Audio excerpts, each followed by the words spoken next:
ये होता ही रहेगा, हो ही रहा है, नेचर में हो रहा है। एक एडिशनल म्यूटेशन डिटेक्ट हुई है और ये ग्लोबल डेटा सिस्टम में इसको चिन्हित किया गया है। इसको डेल्टा प्लस भी कहा गया है, AV.1 कहा गया है।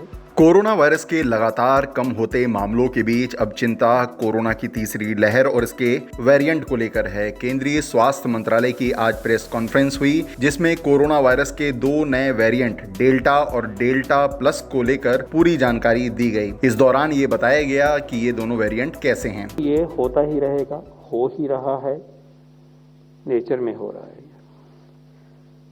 As you know, delta variant जो कि हमारा B1.617.2 है, उस वेरिएंट ने ट्रांसमिसिबिलिटी एक्सेस होने की वजह से सेकेंड वेव में अपना रूप दिखाया। उस वेव को इंटेंस करने में इस वेरिएंट का बहुत रोल रहा है।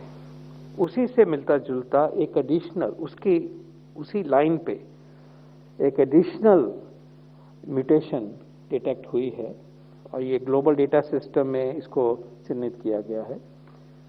इसको डेल्टा प्लस भी कहा गया है, AV.1 कहा गया है। कोरोना वायरस का डेल्टा वेरिएंट सबसे पहले मार्च में यूरोप में देखा गया था। वहीं ये कितना चिंताजनक है, इससे कितना खतरा है, इस बारे में भी स्वास्थ्य मंत्रालय ने पूरी जानकारी दी। कापा वेरिएंट के साथ वो नाम है, लेकिन एसेंशियली एक नया डेल्टा के अंदर ही एक नई चेंज आई है। ये वेरिएंट जो है वो मार्च से देखा गया है यूरोप में और इसको नोटिफाई या इसको पब्लिक डोमेन में 13 जून को लाया गया। This is a variant of interest, this is not as yet classified as a variant of concern. A variant of concern is one in which we have understood that there are adverse consequences to humanity. Transmissibility बढ़ जाती है, severity बढ़ जाती है, etcetera. वो अभी इसके बारे में मालूम नहीं है, लेकिन जो चेंज आई है, जिस तरह से आई है, उसके इफेक्ट को अब साइंटिफिक तरीके से वॉच करना चाहिए। वहीं इस प्रेस कॉन्फ्रेंस में यह भी बताया गया कि आगे से वेरिएंट ना हो ऐसा मुश्किल है। ऐसे में खुद सावधानी रखना बेहद जरूरी है। मास्क पहने, सोशल डिस्टेंसिंग का पालन करें।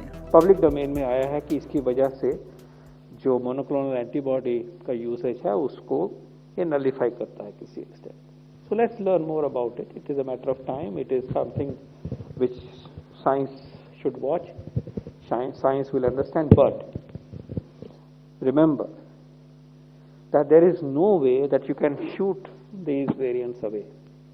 ऐसा कोई प्रिसिशन वेपन हमारे पास नहीं है कि इन वेरिएंट्स को आगे से ना हो या इनको ही आप ट्रैक करके खत्म कर दे। नो। वहीं स्वास्थ्य मंत्रालय की प्रेस कॉन्फ्रेंस में यह भी बताया गया कि चेन ऑफ ट्रांसमिशन को रोकना बेहद जरूरी है, तभी कोरोना के नए वेरिएंट पर रोक लग सकती है। वैसे कोरोना वायरस के अपडेट की बात करें तो पिछले 24 घंटों में 1,17,525 लोग डिस्चार्ज हुए। रिकवरी रेट अब भारत का 95% को पार कर गया है। कोरोना के एक्टिव केस में गिरावट हुई है। अब एक्टिव केस 9,13,378 रह गए हैं। वहीं पिछले 24 घंटों में 60,471 नए मामले सामने आए, जो 75 दिन के अंदर सबसे कम केस थे।